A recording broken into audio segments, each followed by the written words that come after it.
Hello प्यारे बच्चों, welcome to our channel Edvilla point. बच्चों, गर्मी की छुट्टियों के बाद आपकी वर्कशीट स्टार्ट हो गई हैं, तो हमारे चैनल पे बने रहिए और चैनल को सब्सक्राइब जरूर कीजिए, साथ में वीडियो को शेयर कीजिए। चलिए स्टार्ट करते हैं। वर्कशीट नंबर 1 गणित की वर्कशीट है, क्लास 10th के लिए है, हिंदी मीडियम। टॉपिक है वास्तविक संख्याएं। इनके बारे में आज हम लोग सीखेंगे। देखिए, जैसे कि हम लोग पहले ही पढ़ चुके हैं कि अभाज्य जो सह अभाज्य संख्याएं होती हैं, वो संख्याएं होती हैं जिनमें सिर्फ जो कॉमन है, उभयनिष्ठ है, केवल और केवल 1 होता है। एचसीएफ और एलसीएम जान लेते हैं। एचसीएफ क्या होता है? Highest common factor. बड़ी से बड़ी संख्या जो दी अन्य संख्याओं को विभाजित करती हुई है, जो भी संख्याएं दी हुई होंगी उनको विभाजित करेगी। जैसे 2 और 4 का एचसीएफ क्या होगा? 2 होगा, कि 2 जो है दोनों को विभाजित करेगी। एलसीएम, लिस्ट कॉमन मल्टीपल, वो छोटी छोटी संख्या होती है जो दी हुई संख्याओं से विभाजित हो जाती है। ध्यान देना है, यहाँ पे को है, ये से है, तो 2 और 4 का एलसीएम होगा 4, क्योंकि 4 जो है 2 से भी विभाजित हो जाएगा और 4 से भी हो जाएगा। तो एचसीएफ कहने का मतलब है कॉमन है दोनों में, और एलसीएम वो संख्या है, वो छोटी छोटी संख्या है जो दोनों से विभाजित हो जाती है। चलिए अपरिमेय संख्या जान लेते हैं। अपरिमेय संख्या कौन सी होती हैं? जो परिमेय नहीं होती। इसका मतलब हमें ये पता होना चाहिए कि परिमेय संख्या क्या होती है। यानी परिमेय संख्या वो होती है जिन्हें p/q के रूप में लिख सकते हैं। तो अपरिमेय संख्या क्या है? जिन्हें p/q के रूप में व्यक्त नहीं कर सकते हैं। एग्जाम्पल, √3, √2, √5, ये सभी अपरिमेय संख्याएं हैं। एक एग्जाम्पल आप बताइएगा कमेंट बॉक्स में। चलिए बच्चों, खाली स्थान भरते हैं। यहाँ पे आप देखिए, 3 से इसको डिवाइड कर रहे हैं 245 को, तो ये हमने 3 से डिवाइड किया तो 81 भागफल है और 2 शेष है। तो इसको हमें यहाँ लिखना है, ठीक है।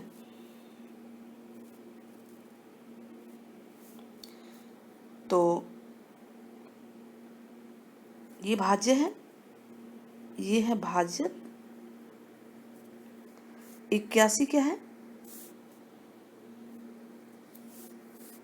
भागफल।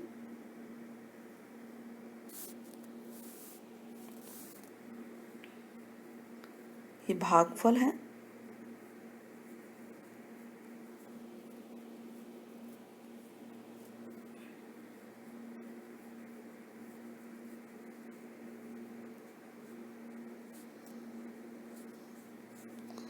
यहाँ ल है, ठीक है, और ये शेष है। ये क्या है?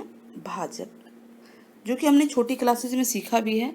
तो इसका मतलब 245 होगा 81 गुणा, यहाँ पे होना चाहिए 3, थोड़ी सी प्रिंटिंग मिस्टेक है, जमा शेष 2।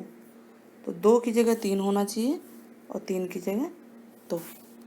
तो विभाजन एल्गोरिथम क्या कहता है? भाज्य इक्वल टू होता है भाजक इंटू भागफल जमा शेष। तो इसको याद रखना है, ये इस चैप्टर के लिए बहुत इंपॉर्टेंट पॉइंट है, जो कि छोटी क्लासेस से ही बताया गया है, आपको आज रिवाइज हो रहा है। चलिए यहाँ पे देखिए, दशमलव निरूपण को ध्यान से देखना है। 1/7 को देखिए, 0.142857, फिर 1428, यानी 142857 बार बार रिपीट हो रहा है, तो इसको बोलते हैं अनअवसानी आवर्ती, ठीक है। शांत तो नहीं है, लेकिन बार बार आवर्ती हो रही है। 1/7 क्या क्या है? ये परिमेय संख्या है, ठीक है, क्योंकि p/q के रूप में लिखी गई है, तो यहाँ पे परिमेय आएगा, तो इसको आप परिमेय लिखिएगा। ये थोड़ा सा प्रिंटिंग मिस्टेक है। 3/8 भी परिमेय है और शांत है। देखिए, 8 से 3 को भाग करेंगे, अगर हम 8 से 3 को भाग करेंगे तो पूरा भाग हो जाएगा, 0.375 आ रहा है, ठीक है। इसको भाग करके देखिए। तो हमने देखा परिमेय संख्या 2 प्रकार की हैं, एक तो शांत और दूसरी अशांत। अशांत में भी आवर्ती बार बार आ रही है। अब रूट 2 को देखिए क्या आ रहा है इसका आंसर, 1.414239।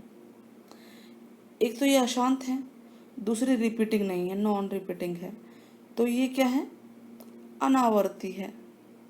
ठीक है, रिपीट भी नहीं कर रहा और ये भाग भी नहीं हो रहा, तो इसको बोलेंगे अपरिमेय संख्या। यहाँ भी प्रिंटिंग मिस्टेक है, आज वर्कशीट में काफ़ी ज़्यादा प्रिंटिंग मिस्टेक है। तो रूट 2, रूट 3, रूट 5 जो है अपरिमेय संख्याएं हैं। चलिए आगे चलते हैं, स्वयं प्रयास करना है। विभाजन एल्गोरिथम लिखना है 210 और 128 का।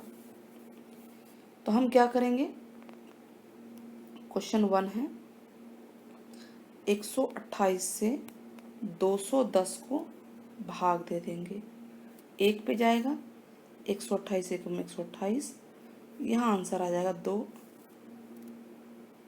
और 8, 82।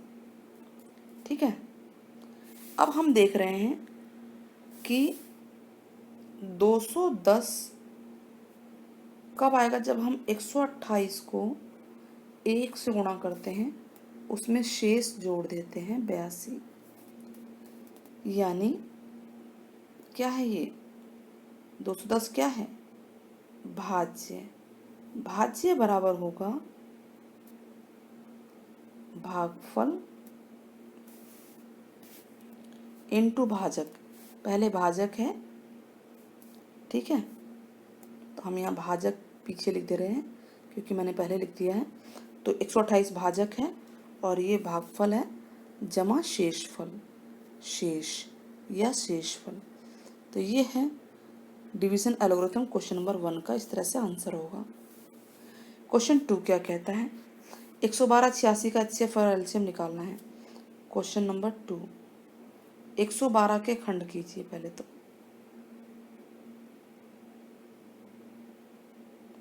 112 के खंड क्या आएंगे, ये आ जाएगा 2, 56, 2 दूनी 4, 2 अट्ठे 16, 2 एकम 2, 2 चौके 8, 2 सत्ते 14।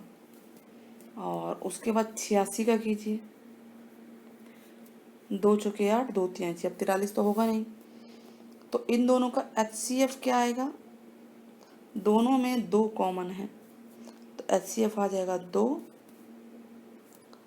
और LCM क्या आएगा, सवाल नंबर 2, LCM देखिए 4 बार 2 था, 2 गुणा 2 गुणा 2 गुणा 2 गुणा 7 गुणा 43 था।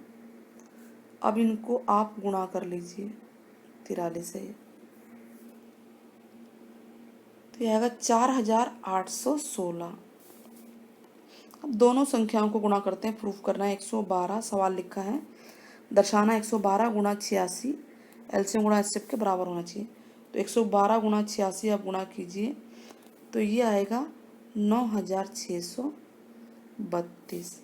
वैसे ही HCF में LCM गुणा करेंगे, यानी 2 में 4186 गुणा करेंगे, तो क्या आएगा 9632।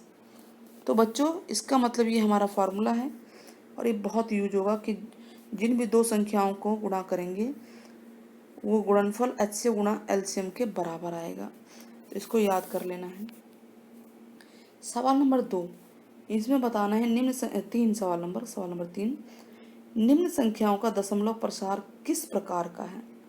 तो आप इसको भाग करके देखिए, तीसरे का पहला क्वेश्चन एक भाग करके बता देती हूँ। 164 को 12 से भाग करेंगे तो यह आएगा 13.6666। ऐसे 87/83/7 100/15 है। तो हम देख रहे हैं बार बार रिपीट हो रहा है, तो हम क्या लिखेंगे इसमें आंसर, हम आंसर तीनों पॉइंट में आंसर हमारा ये आएगा कि भाग नहीं होगा, अनअवसानी आवर्ती। सवाल नंबर 3 के तीनों पार्ट में यही लिखना है। रिपीट हो रहे हैं और कट भी नहीं रहे, नॉन टर्मिनेटिंग है, अनअवसानी को बोलते हैं, अशांत भी बोल सकते हैं। चलिए सवाल नंबर 4, देखिए अनअवसानी, अनावर्ती किसका होता है? अनावर्ती मतलब रिपीट ना हो, तो रिपीट तो अपरिमेय संख्याओं में नहीं हो रहे थे, ठीक है, शांत भी नहीं है और रिपीट भी नहीं हो रहे हैं, तो अपरिमेय संख्या यहाँ पे आ जाएगा। आई होप आपको वर्कशीट समझ में आ गई होगी।